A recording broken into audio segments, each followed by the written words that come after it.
बहू वही जो सास मन भाए। एक बार एक छोटे से गांव में सुमित्रा नाम की महिला रहती थी। वह अपने बेटे रोहित के साथ रहती थी।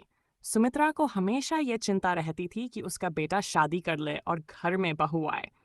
लेकिन सुमित्रा चाहती थी कि बहू ऐसी हो जो उनके मन को भाए और उनके परिवार की परंपराओं का सम्मान करे।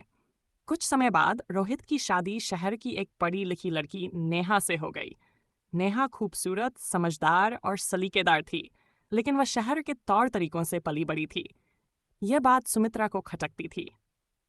शादी के बाद नेहा ने घर की जिम्मेदारियों को संभालना शुरू किया, लेकिन सुमित्रा हर समय नेहा के काम में कमी निकालती। रोटी सही से गोल क्यों नहीं बनी? साड़ी ठीक से क्यों नहीं पहनी? ऐसी बातें नेहा रोज सुनती थी। नेहा चुपचाप सब सहन करती रही। एक दिन गांव में भव्य धार्मिक आयोजन हुआ।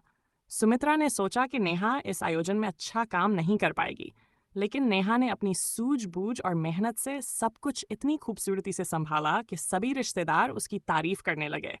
ये देखकर सुमित्रा चौंक गई।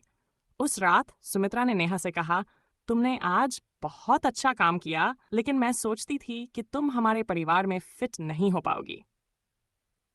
नेहा ने मुस्कुराते हुए जवाब दिया, मान जी, मैं तो हमेशा आपके दिल में जगह बनाने की कोशिश कर रही थी।